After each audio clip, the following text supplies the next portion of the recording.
Assalamualaikum warahmatullahi wabarakatuh. Sahabat Sisi apa kabar?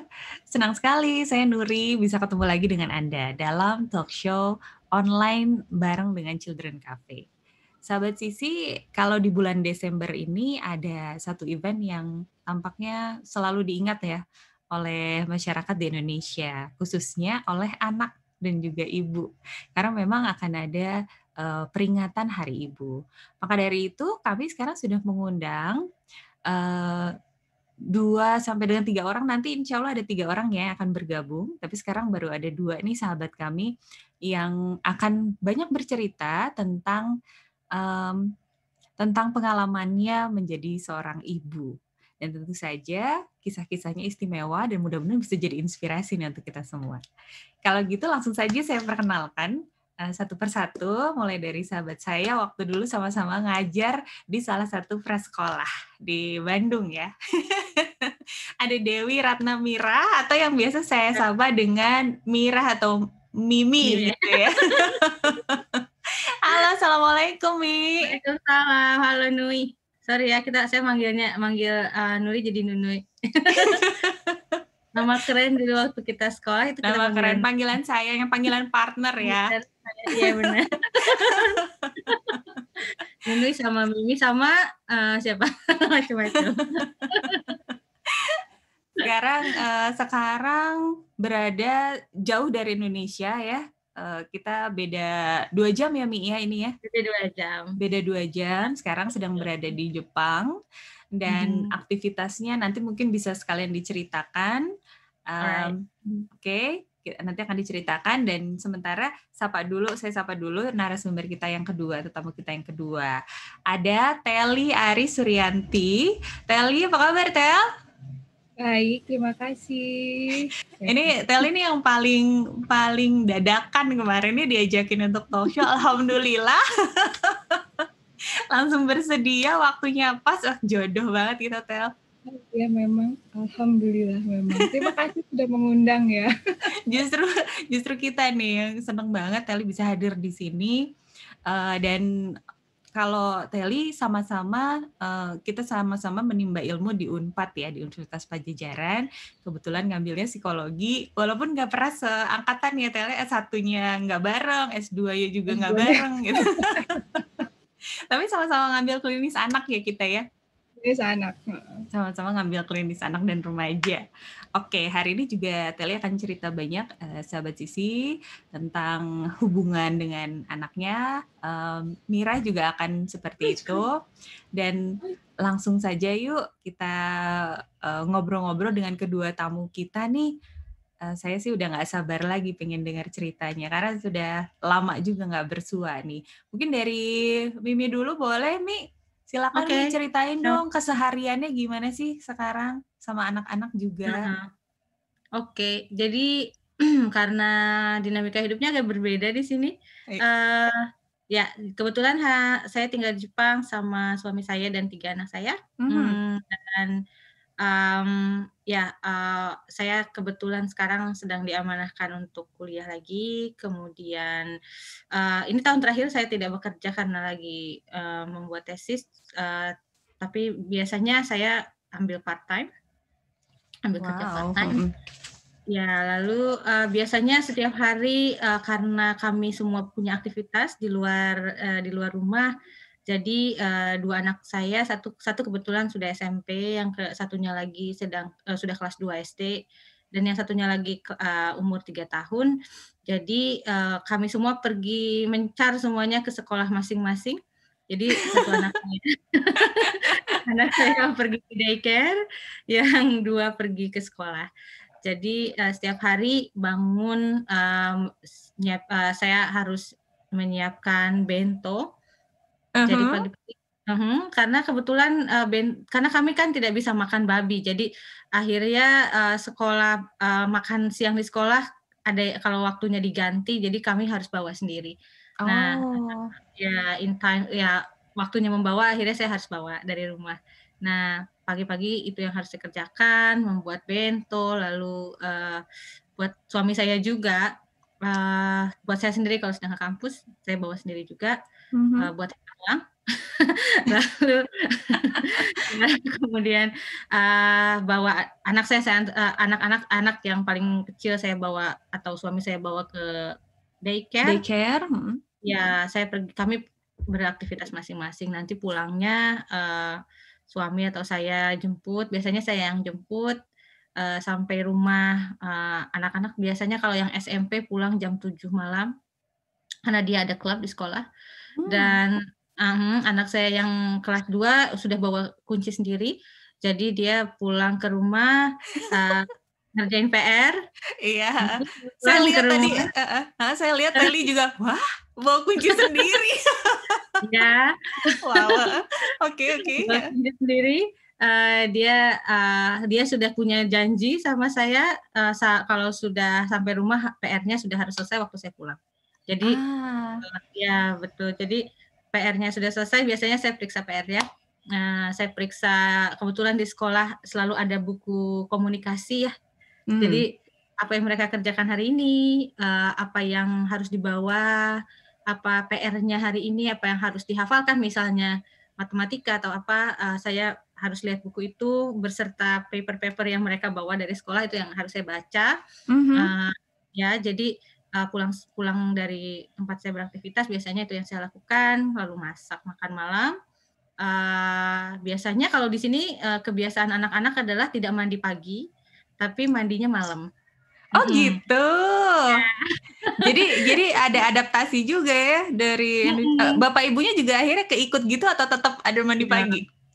Kalau kami biasanya kalau musim panas kita mandi 2 kali sehari sampai 3 kali sehari.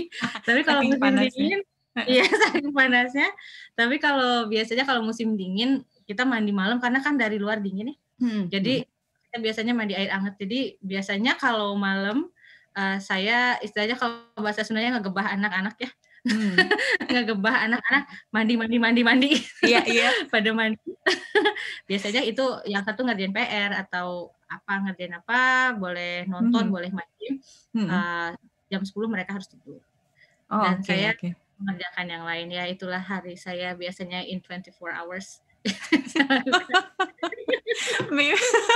Mimi menjelaskannya secara detail ya, mungkin karena kebiasaan dulu jadi guru ya, jadinya daily routine itu harus time per time itu harus dijelasin.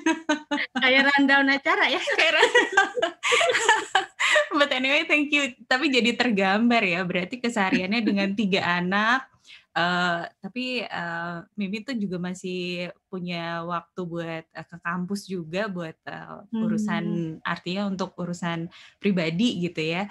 Karena anak-anak sepertinya sudah bisa dilepas nih, terutama yang besar-besar gitu. Mereka udah punya sense of responsibility gitu ya, rasa tanggung jawab sendiri untuk menyelesaikan tugas-tugasnya. Tapi nanti kita lanjut lagi ya, Mi. Ya, saya pengen ke Teli nih sekarang.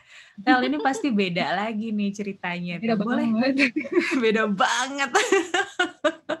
banget ya. Mungkin kalau Teli 24 hours ya barangkali ya istilahnya gitu. Boleh Tel, silakan ceritain. Sekarang ya, sejak terakhir bulan Maret kan pandemi mulai, semua ditutup, lock. Nah, sekolahnya semua di rumah gitu. Jadi ya seperti biasa rutinitas bangun, kalau yang sebelumnya bangun terus kemudian siap-siap untuk berangkat ke sekolah, sekarang jadinya bangun siap-siap untuk sekolah online di rumah gitu. Terus ya udah sih, tapi karena KAI itu sekolahnya inklusi, jadi untuk anak yang kelas khusus kami itu cuman setiap anak cuma 2 jam online-nya. Jadi dikasih jadwal 1 guru 1 anak kan, harus online-nya one-on-one gitu. Jadi KAI itu sekitar pagi sekali, terus kemudian nanti jeda 2 jam, sekali lagi, sejam lagi gitu.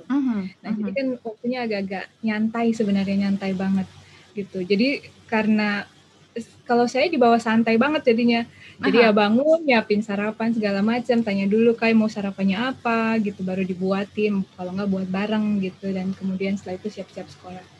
Sekolah, terus kemudian ngurus kegiatan rumah tangga segala macam, diselipin dengan kayak juga punya kegiatannya sendiri kan, saya bikin kayak agenda sendiri, belajarnya kayak gitu, baik belajar komunikasinya lagi, nambahin verbalnya, segala macam. Terus kemudian ditambahin dengan fisiknya, dibawa keluar, jalan-jalan ke park, terus kemudian latihan harus lompat, segala macam itu. Untuk sensori integrasinya, kayak gitu. Terus nanti sampai siang, setelah makan siang itu biasanya setelah siang, makan siang dan segala macam, itu sore baru kegiatannya agak-agak nyantai. Kayak bowling. Saya nggak itu sih ya, bukan anti gadget, karena gadgetnya kemudian saya pakai juga buat belajar gitu. Karena kayak kan tipe yang dia kalau nonton itu kadang suka diberhentiin. Nah, ketika dia berhentiin terus kemudian diulang-ulang, nah karena itu kan memang dia repetisi kan, ulang-ulang. Betul. Nah, itu saya pakai buat oke, Kai, langsung belajar. Which one is wearing the blue shirt? Which one is... Kadang-kadang anaknya sebel sih. Aku lagi lihat yang lain gitu ya. Diganggu banget. Tapi lama-lama karena memang udah dilihat moodnya kayak kalau misalnya dia lagi oke, dilanjutin. Kalau enggak ya cuma pertanyaan 1-2 terus kemudian dibiarin lagi gitu. Tapi yang saya selalu ada di sampingnya almost 24 hours ya. Kayak gitu sih. Terus kemudian sampai kalau misalnya malam semua kegiatan semuanya pokoknya sebisa mungkin diselingi dengan kegiatan belajar dari emaknya gitu. Kalau dia lagi main apa gitu, Kai lagi main Play-Doh. Kayak tadi, saya minta bikin bentuk apa yang saya minta dengan saya kasih deskripsi, terus kemudian dia ikutin itu gitu. Bikin iguana ukurannya besar, pakai mata dan segala macam gitu, supaya dia tahu kan ikutin instruksi kayak gitu. Oke. Terus kemudian atau kalau dia lagi duduk santai, kemudian ayo Kai kita stretching bareng. Pokoknya gitu terus sih sampai kemudian dia tidur. Apa karena ini ya? Apa karena Teli psikolog gitu ya? Jadi ya memang aku punya jadi selalu kepikiran aku ada program nih buat kayak gini. Aku pengen optimalkan bagian ini nih gitu. Gitu nggak Tel? Karena mau nggak mau, karena kayak itu terapinya itu cuma seminggu sekali kan, dan aku pakai terapinya itu untuk evaluasi udah sampai mana ini menurut terapisnya, ini yang masih harus ditambahin, ini yang masih harus diperbaikin, ini yang itu.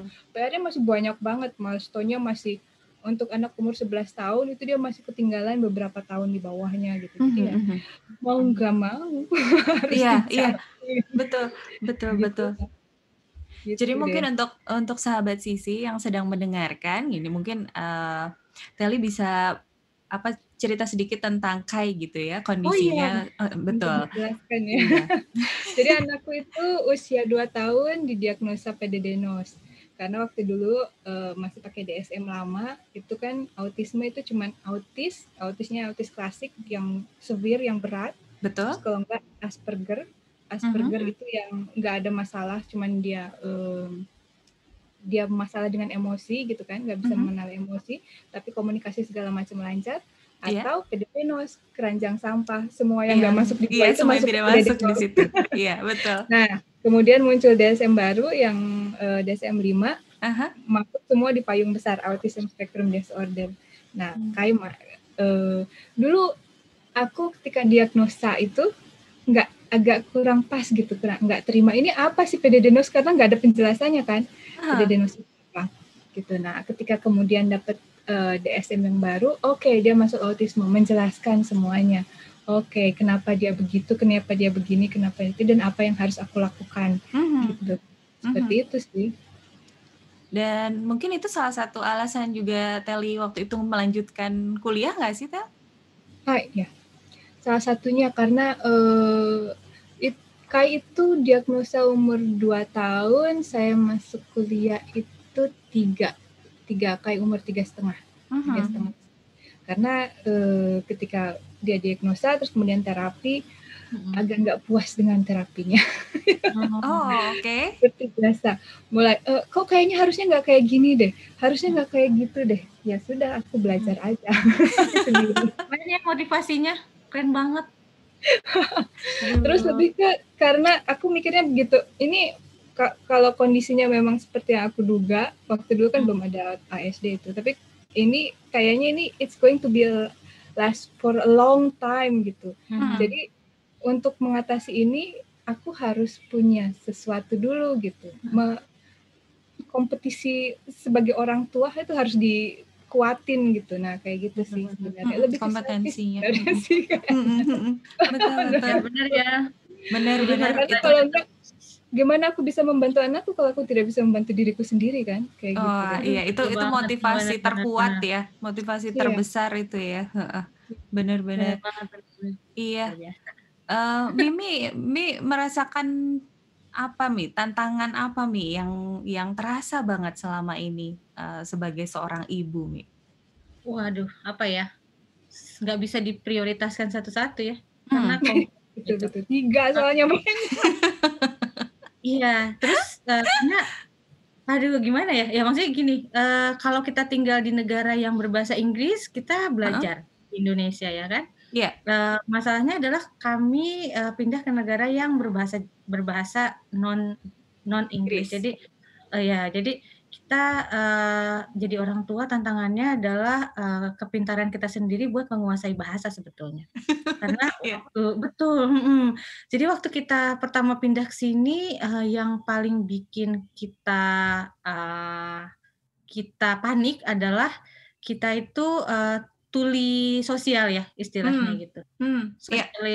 Jadi secara sosial kita nggak tahu mereka ngomong apa gitu. Jadi dan kita juga harus berlomba sama kemampuan anak-anak berbahasa gitu.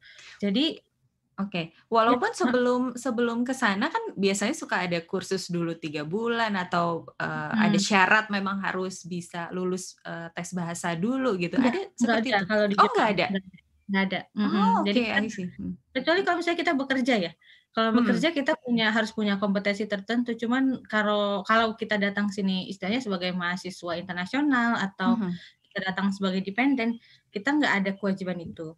Jadi tapi begitu kita masukin anak ke sekolah lokal, ke sekolah public school misalnya, kita secara sosial, secara moral kita harus punya tanggung jawab itu kan sebagai seorang ibu, seorang tua gitu ya. Nah, akhirnya karena kita merasa socially blind and socially kita tidak bisa mendengar gitu, otomatis tidak bisa memahami, otomatis itu jadi tantangan terbesar sampai saat ini, benar-benar PR banget ya buat kita gitu. Secara anak-anak dalam 3 bulan atau 1 tahun mereka bisa berbicara ya. Apalagi kebayang. Lebih jago mereka gitu ya. Mereka bisa gitu loh. Dalam misalnya waktu anak saya yang pertama itu dia datang sih 3,5 tahun. Terus dia masuk ke public sekolah negeri, TK negeri yang nggak ada satupun yang bisa berbahasa Inggris. Jadi dia benar-benar mulai dari nol. Kebetulan kami waktu itu punya teman yang mixed marriage, jadi dia pintar sekali bahasa Inggrisnya karena dia pernah tinggal di Inggris. Jadi dia yang mendampingi kami gitu ya. Sebagai orang tua kami tertolong. Tapi anak-anak yang sungguh hebat sih menurut saya, mereka belajar sendiri dan mereka jauh lebih jago. Jadi kami tantangan terbesar buat kami ya berkomunikasi sama anak-anak sekarang. Kita benar-benar harus berlomba memahami pertumbuhan mereka, memahami perasaan mereka dalam bahasa yang berbeda gitu. Jadi walaupun di rumah pasti tekankan penggunaannya mungkin bahasa ibu yaitu bahasa Indonesia atau mungkin bahkan Sunda pun juga betul. diajarkan juga ya. Tapi kita nggak bisa menghindari bahwa sebenarnya dalam satu hari dalam 1 kali 24 jam mereka intensely berbahasa Jepang, mungkin sekitar 18 jam atau berapa belas jam dalam hidup mereka gitu. Jadi otomatis kami yang tidak mau menggunakan itu yang harus belajar banyak gitu loh untuk bisa berbahasa, karena apalagi misalnya tantangan menurut saya sih ini, tantangan terbesar saya ketika saya punya anak remaja. Dan ketika saya punya anak remaja, dia marah dalam bahasa yang tidak saya mengerti. Aduh. Iya. Nah, itu maksudnya dia marah dalam bahasa Indonesia aja udah ini ya, udah masalah gitu ya dalam hubungan orang tua dan anak. Apalagi ini pakai bahasanya yang kita tidak Bahasa yang mengerti tidak ya. saya mengerti, dengan bahasa yang tidak saya mengerti, dengan intensitas budaya yang udah berbeda. Jadi juga ada cultural gap antara saya sama anak saya gitu. Nah, tantangan saya itu sih menurut saya yang paling besar ya. Yang ini ya, kalau misalnya masalah pressure di kampus atau apa, itu masalah pressure pribadi ya kan. Masalah ini daily activities itu resiko punya 3 anak dan lain-lain. Tapi kalau masalah bahasa dan cara menghadapi anak-anak dengan bahasa yang berbeda itu benar-benar jadi PR banget sih. Oke. Iya. Saya sih nggak kebayang gitu. Saya pikir tadinya kalau untuk persoalan itu mulus-mulus aja nih. Kayaknya mungkin tantangannya lebih ke membagi waktu gitu. Karena kan dulu juga Mimi sempat kuliah juga, sempat masih kerja part time, terus juga ngurusin anak-anak gitu. Itu juga mungkin salah satu tantangan, tapi bukan yang terberat seperti yang tadi disebutkan ya. Ngikutin sih ya, jadi kita ngikutin ngikutin perkembangan mereka dengan bahasa yang berbeda. Jadi apalagi terutama ketika kita ngadepin kehidupan sosial gitu. Misalnya ketika kita harus bertemu sama guru atau kita harus ngebaca surat gitu ya. Memang ada transtool dan lain-lain, tapi kita nggak pernah tahu ada budaya apa yang ada di dalamnya kalau kita tidak ditolong oleh orang lain gitu. Oh iya ini harusnya begini, baiknya seperti ini. Kita juga harus nggak tahu menurut saya jadi ada kalanya ketika anak bertumbuh besar, saya juga harus menyadari bahwa saya harus menghargai harga diri dia ya. Iya. Di hadapan orang lain gitu. Jadi dia juga nggak ngerasa bahwa, oh saya malu nih ibu saya nggak bisa ngomong dan lain-lain, saya malu kalau ibu saya nggak mengerti atau dan lain-lain. Jadi buat saya ada PR tersendiri untuk bisa memahami itu gitu, ngikutin perkembangan mereka secara kepribadian mereka mungkin ya. Iya. Nanti kita akan tanya gimana sih strategi atau caranya Mimi dan juga mungkin Adendi nanti ya, sang suami, gimana cara overcome challenge itu tadi gitu. Sekarang kita ke Teli lagi. Tel, tadi kan udah sedikit cerita gambaran tentang keseharian dengan Kai dan bagaimana kondisi Kai.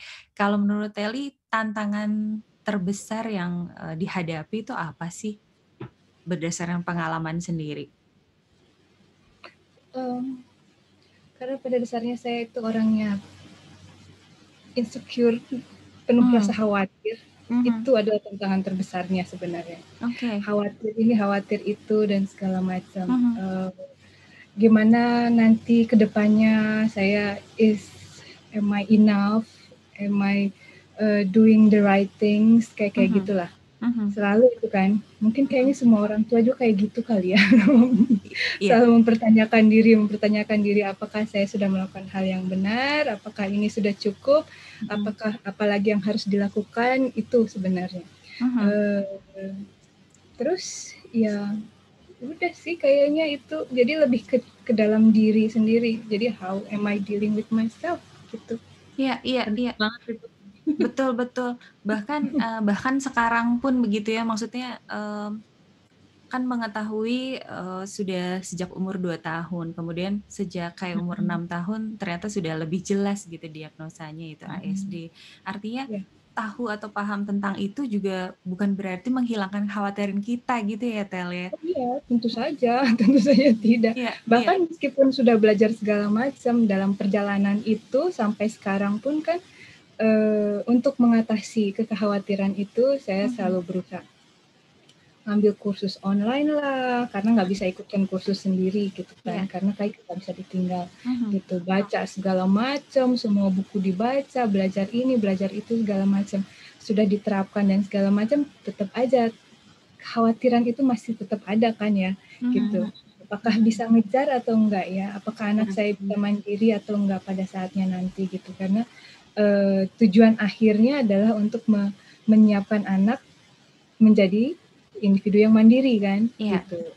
Setidaknya untuk tidak menjadi beban bagi lingkungan, tidak menjadi beban dari keluarga gitu kan, seperti itu.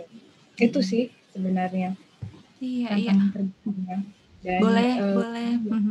Boleh sharing nggak Teli pas awal-awal penerimaan? Karena saya memahami, saya menghayati bahwa ibu yang memiliki anak-anak istimewa ini, anak-anak berkebutuhan istimewa, ini pasti awalnya sulit untuk menerima. Boleh nggak Teli sharing dong dulu Oh iya betul itu. poin gitu atau titik penerimaan tuh pada saat kapan, lalu bagaimana caranya akhirnya bisa menerima kondisi anaknya? Kayaknya sebenarnya dulu aku nggak ngerasa proses bahwa itu menolak ya. Yang lebih aku tolak itu lebih ke diagnosanya gitu. Karena kan aku ngerasa itu dari umur 2 bulan. Dari umur 2 bulan ketika nyusui. Wait. Blue boots, okay. Brown boots, okay, thank you. Oke, maaf. It's okay. Yes, okay, can make brown boots. Good job. Ya, jadi dari umur 2 bulan ketika menyusui itu kontak matanya udah kelihatan, dia ngelihatnya kemana-mana kan. Umur 4 bulan dia udah ketika diajak ngomong itu nggak pernah merhatiin gitu. Terus kemudian begitu terus sampai umur dia ketika dia udah bisa jalan itu dia sibuk sendiri. Saya ngintilin dari belakang gitu, dianya nggak peduli sama sekali gitu, kayak gitu. Nah terus kemudian ada hal-hal tertentu, perilaku tertentu yang kayaknya ini nggak berbeda gitu dengan anak yang lain gitu. Apa ya? Sampai waktu itu sempat terbersit kayaknya si Zofran itu onsetnya nggak umur 2 tahun. Waduh. Waduh. Sampai sempat terpikir-pikiran ya. Enggak, karena autisme itu kan memang waktu pertama itu kan siapa namanya Kenner itu, Leo Kenner ya kalau nggak salah itu ya. Itu kan memang diagnosa pertamanya itu sebelum autisme adalah schizofren anak kan. Gitu. Akarnya itu disebutnya gitu. Karena dia itu sendiri hidup dengan dunianya sendiri, terus kemudian muter-muter nggak jelas, ketawa-ketawa sendiri dan kayak gitu kan. Itu kenapa? Ada apa dengan anakku gitu. Terus kemudian setelah diperiksa dikasih penjelasannya cuman ya anaknya PD-diagnosis, terus kemudian dokternya neuropsychiatry kayaknya, Okay. Dokter saraf anak kan kayaknya. Nah itu bilangnya ya udah cuman PD-diagnosis, terus kemudian nggak ada penjelasan sama sekali. Terus kayak ngasih resep buat sakit flu, jadi anak Anda harus tes ini, terus kemudian terapinya ini, sudah gitu aja. Gitu. Nah dari situ nggak puas kan, terus kemudian ganti ke tempat lain, terapi cobain yang baru, terus kemudian kayaknya nggak, agak kurang puas juga gitu. Ya udah, akhirnya memutuskan untuk sekolah, belajar lagi semuanya. Dari situ yang paling buatku ya, yang paling penting kerasanya itu adalah belajar mengendalikan diri, memampukan diri, merasa bahwa saya mampu mengatasi semua itu gitu. Itu kayaknya titik poinnya gitu. Jadi selama perjalanan itu nggak ngerasa bahwa anak ini memang udah dari sananya begitu, dan I don't want him any other way gitulah. Nggak ada perasaan, kayaknya nggak pernah kepikiran bahwa gimana kalau ternyata dulu Kai itu normal-normal aja, nggak ada gangguan. Itu nggak pernah terbersit sebenarnya. Selalu ke apa yang bisa aku lakukan, apa yang harus aku lakukan selanjutnya gimana gitu. Terus gimana caranya supaya keluarga bisa nerima gitu, karena keluarga nggak, waktu dulu penerimaan keluarga justru yang jadi bermasalah gitu. Oke, iya. Gitu. Kan suami pun waktu itu juga sama bermasalahnya gitu, dia bilang belum nangkep gangguannya seperti apa gitu, jadi semuanya kayaknya belum bisa nerima gitu. Gimana caranya membuat semua orang bisa menerima bahwa kondisi anakku seperti ini gitu, ini yang harus aku lakukan. Gitu. Iya. Oke, justru dari lingkungan luar ya gitu yang ternyata ada kesulitan untuk menerima kondisi tersebut ya. Justru dari Teli sebenarnya sudah bisa menerima, cuma kurang puas aja untuk penjelasannya dan ingin mencari tahu lebih banyak seperti itu. Oke. Kayaknya karena pas waktu 2011 itu kan informasinya masih belum terlalu banyak sebenarnya di sini gitu kan. Dan belum terlalu spesifik gitu, semuanya masih kayak minum garam di laut gitu kan, nggak habis-habis. Iya betul. Iya Kayak haus harus terus nggak ini terus habis-habis. segala Iya. macam gitu. Nah, ketika mulai 2013 muncul itu, oke, baiklah. Belajar sendiri tentang DSM-A, menjelaskan kenapa anakku begini, kenapa anakku begitu, ini yang harus aku lakukan. Jadi, terus kemudian akhirnya mengedukasi, gimana caranya mengedukasi keluarga bahwa aku begini karena ini loh, gitu. Ini yang menyebabkan kenapa aku memperlakukan anakku seperti ini. Begini caraku membuat anakku belajar begini gitu. Ini sebabnya kenapa anakku menunjukkan perilaku seperti ini gitu. Ini kenapa kalau misalnya dia ngedengar suara langsung tiba-tiba nutup kuping terus kemudian kabur dan bisa nangis mendadak gitu kan, kayak gitu. Iya. Gitu. Atau mendengar bapaknya batuk terus kemudian dia bisa nangis kejer gitu kan. Padahal cuma dengar bapaknya batuk doang, kayak gitu. Nah, itu mengedukasi lingkungan itu juga termasuk tantangan yang agak-agak luar biasa ya. Iya, Gitu. betul sekali. Betul, apalagi di masyarakat kita ya. Benar. Jadi Sama aja kayaknya di mana-mana. Aku rasanya I don't have time for feeling penerimaan gitu. Kayaknya memang sudah mau nggak mau sudah dalam prosesnya sudah menerima. Iya.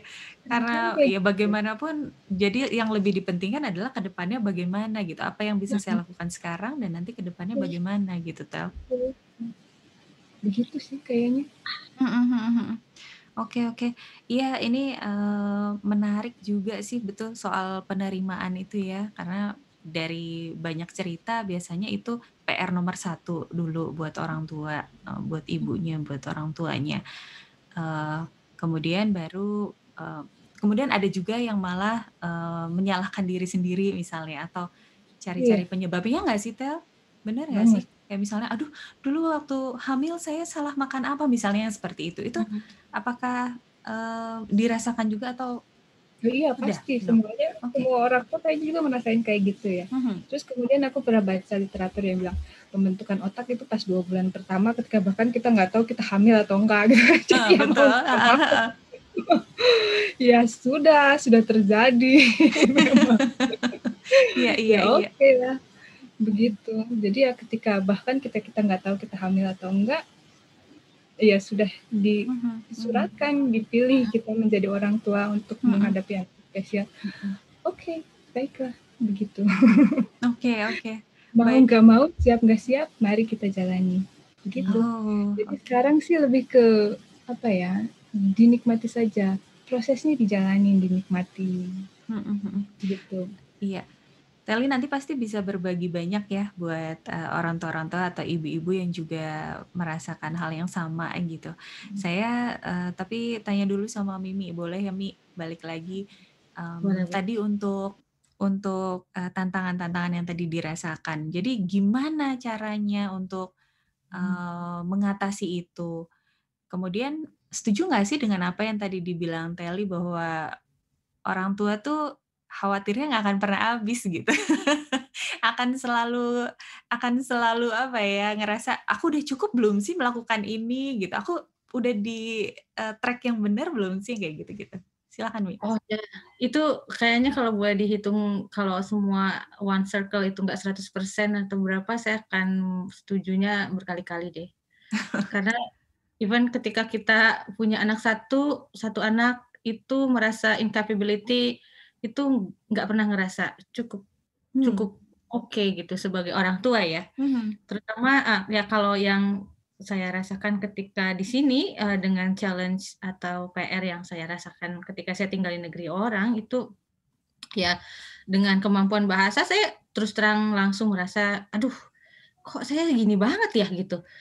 Sebagai ibu dari 3 anak, 1 anak, kemudian 2 anak, kemudian 3 anak, progres saya berbahasa misalnya, progres saya memahami mereka dalam tidak hanya bahasa tapi juga model pendidikan yang sangat asing buat saya karena saya lahir dan besar di Indonesia, kemudian anak-anak saya besar di Jepang, itu bikin saya sedikit banyaknya rendah diri kalau bisa dibilang.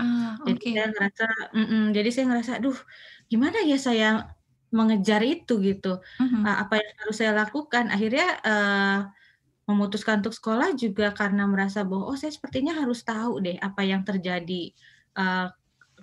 Kompetisi seperti apa sih ketika kita punya anak di Jepang, ketika kita membawa anak-anak ke jenjang pendidikan tertentu gitu.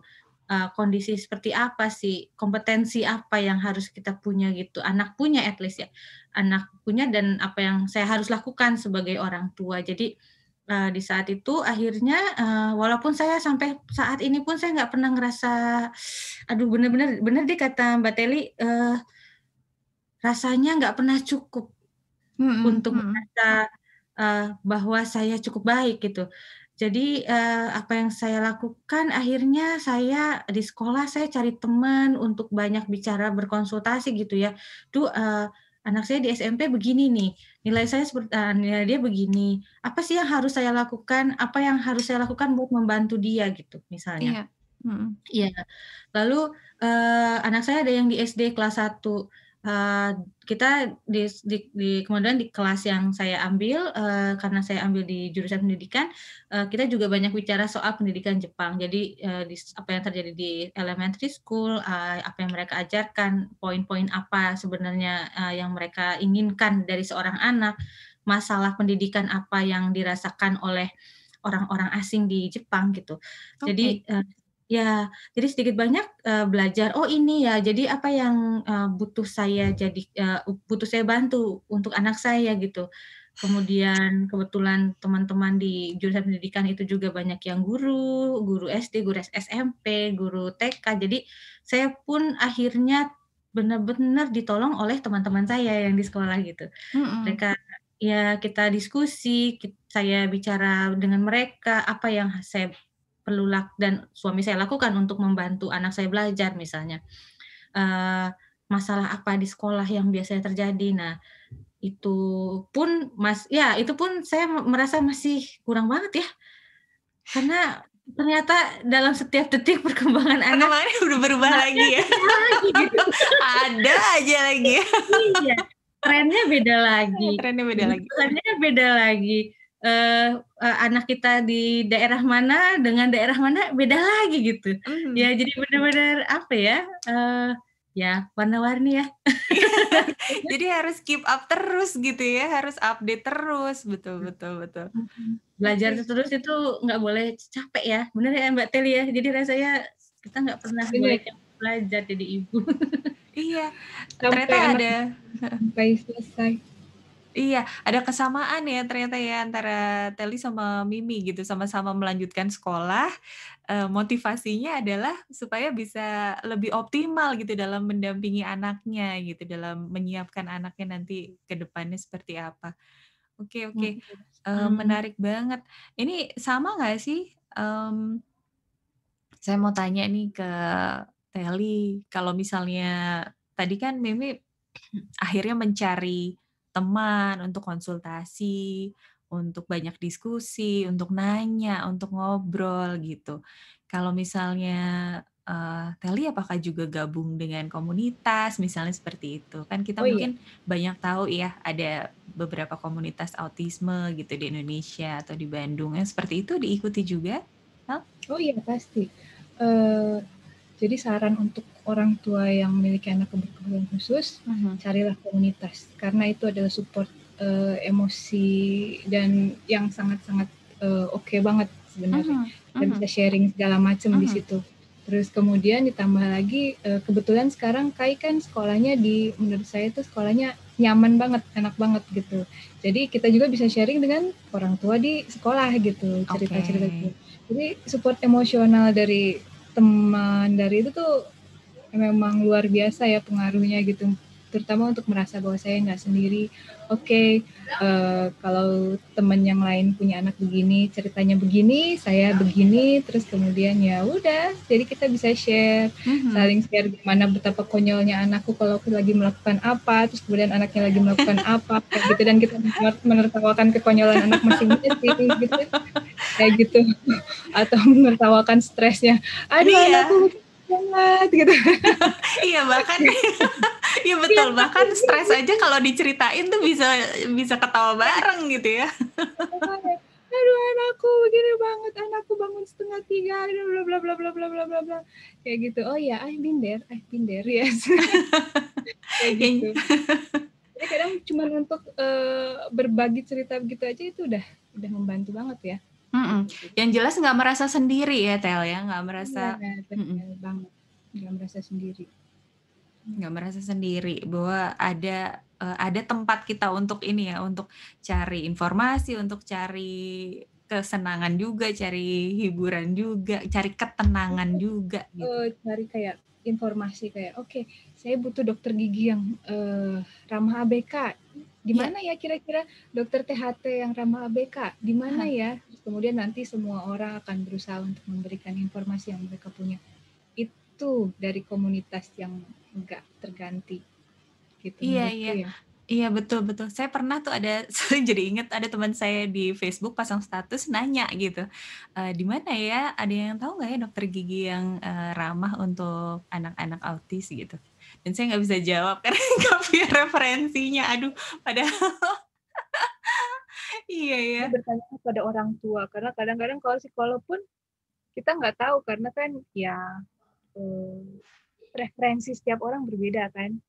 Gitu. Pengalaman orang tua dengan dokter gigi atau dokter THT atau dokter-dokter yang lainnya gitu kan pengalamannya beda-beda gitu kan. Jadi dari semua orang tua yang berbagi cerita tentang pengalaman mereka kita bisa dapat kira-kira yang paling cocok sama anakku yang mana ya kayak gitu. Kalau sementara psikolog kan agak terbatas gitu ya. Kasih informasinya gitu. Kalau saya ngasih rekomendasi yang A, B, C karena anaknya begini. Tapi kan harus mengalami sendiri supaya bisa tahu kan. Betul. Gitu. Seperti itu. Betul. Aku lanjut deh, Teli sekalian aku tanya. Kalau misalnya sekarang kan hampir 24 hours bareng sama Kai.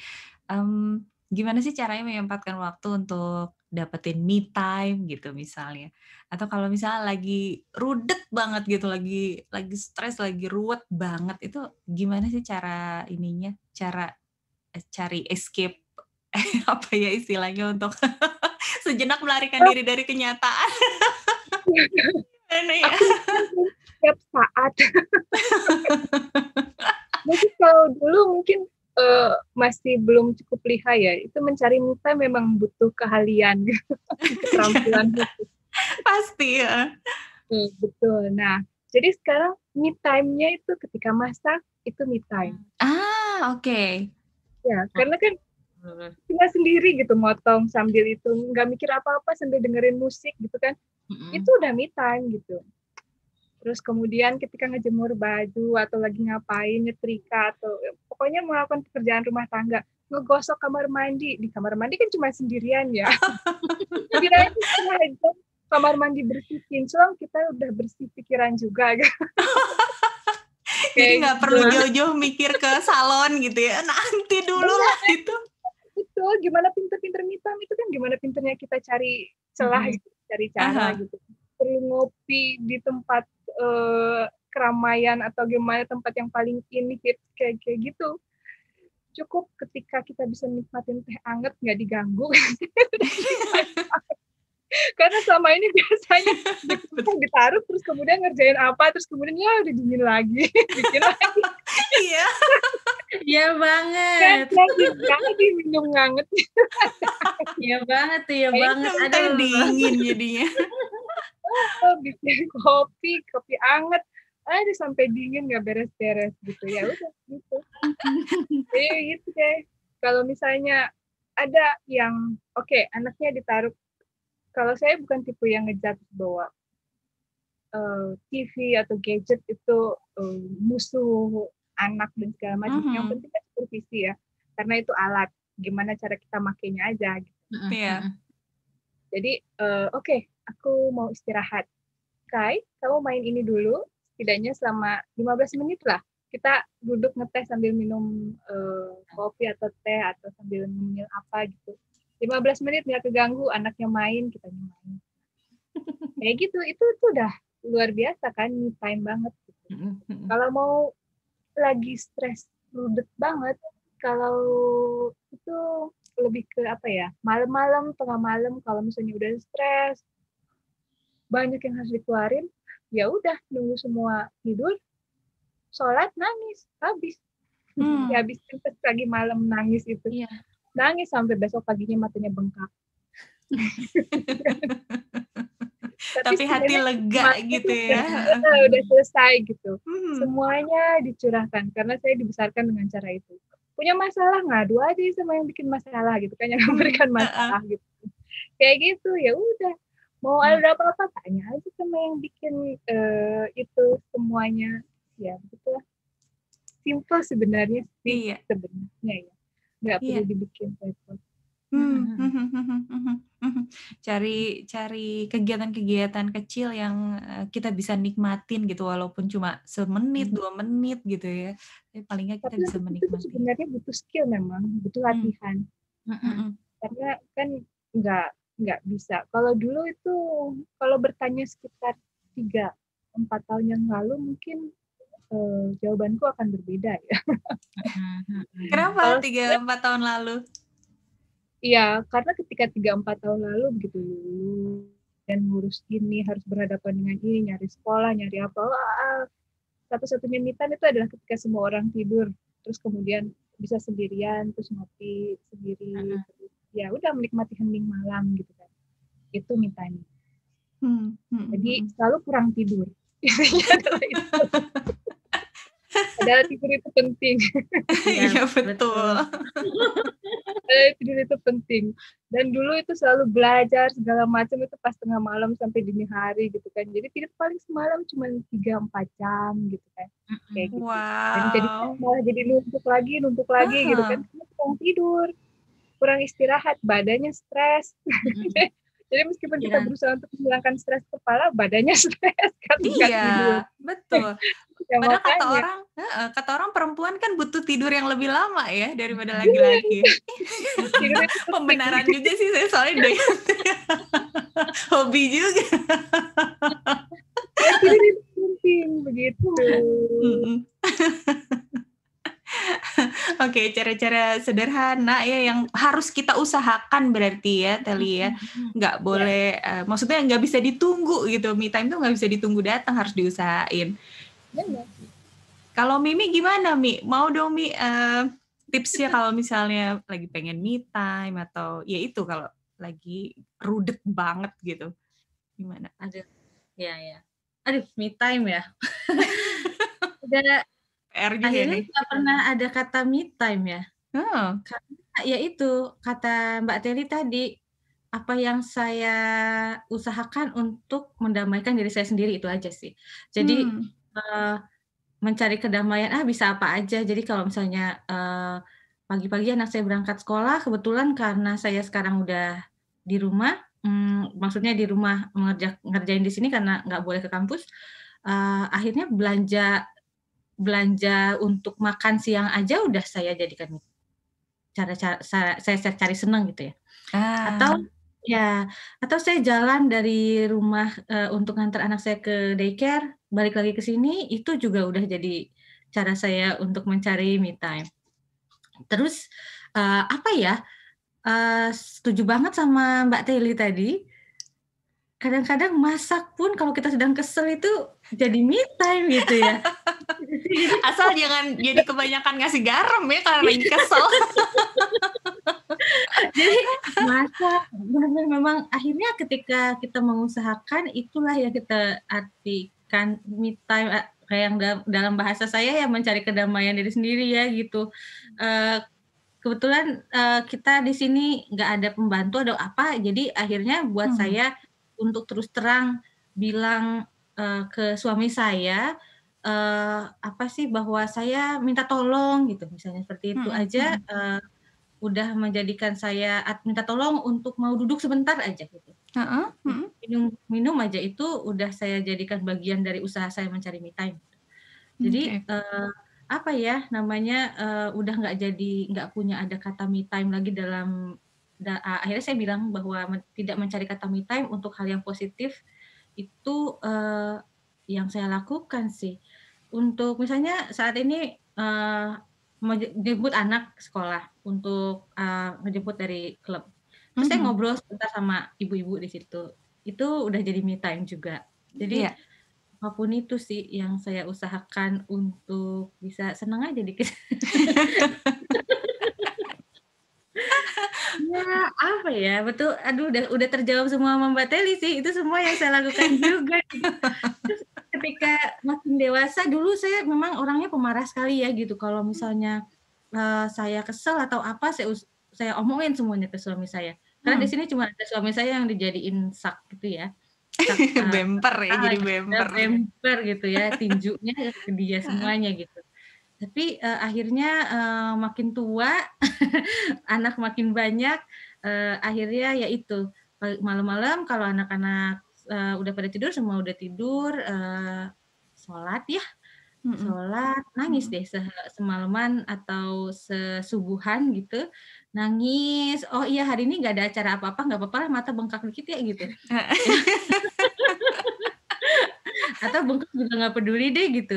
Ya itu betul sih kalau lagi rumit banget masalahnya, nangis. Iya, Bagian dari betul. Nangis ya itu, ya kalau dulu kan kita dibilang, "Udah jangan cengeng," tapi sebenarnya nangis itu buat kesehatan mental ya, itu juga sesekali perlu. Dan asal nangisnya jangan di sosmed ya. ya, dan ya itu sih, akhirnya kan orang sekarang, saya nggak tahu sih, akhirnya berusaha memahami bahwa mencari me time adalah untuk diri sendiri. Jadi tidak membicarakan masalah saya kepada orang lain ketika saya kesel, itu juga bagian dari cara saya mencari kedamaian sih gitu.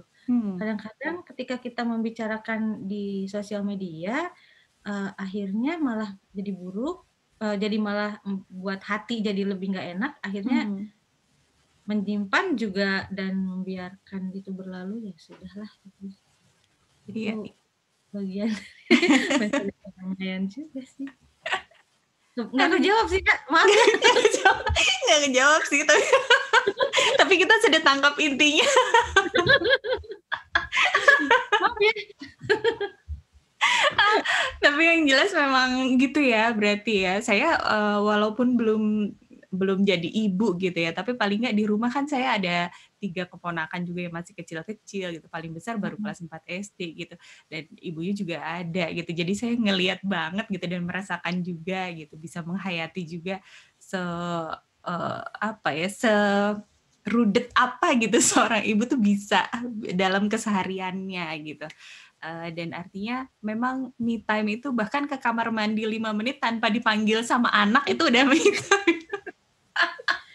Ya, untuk tidak membiarkan teh menjadi dingin itu me time itu. Me time banget ya. Wah, luar biasa gitu. Ada Kanaya. Iya, sahabat Sisi, ini memang seru banget ya obrolan kita ya di kali ini, di talk show kali ini. Kita tadi dari awal udah ngobrol sama Mbak Mira, sama Mbak Teli gitu tentang keseharian mereka sebagai seorang ibu, juga tantangan-tantangan apa sih yang dihadapi gitu. Ternyata tantangannya memang variatif banget, nggak ada satupun yang sama gitu antar ibu gitu ya, yang kendala-kendala atau tantangan yang dihadapi gitu. Tapi bagaimanapun kalau saya tadi ambil kendala-kendala itu bisa kok diatasi gitu dengan cara-cara yang sesuai gitu, atau misalnya cari support system gitu ya. Jadi kita juga nggak ngerasa sendiri gitu. Kita selalu punya orang lain juga gitu untuk kita minta bantuan, kita minta tolong. Selain juga kita empowering diri kita sendiri tentu saja. Dan itu tadi ternyata kalau misalnya kita sebagai ibu lagi capek banget, lagi butuh banget waktu sendiri, nikmati deh momen-momen Anda bisa sendirian sedikit bernafas lega gitu ya, walaupun hanya 5 menit gitu misalnya. Apapun caranya dengan kegiatan yang ada di rumah yang tadi udah dicontohin sama Mbak Teli sama Mbak Mira. Seru banget sih ini. Dan kelihatan ya nih ya, dua-duanya sedang ditemani oleh anak masing-masing ya. Ada tadi Kai, terus ada Kanaya, kalau Mbak Mimi ada 3 orang putra kebetulan, tapi yang 2 belum sempat in frame nih. Kapan-kapan ya, Mi ya. Amin.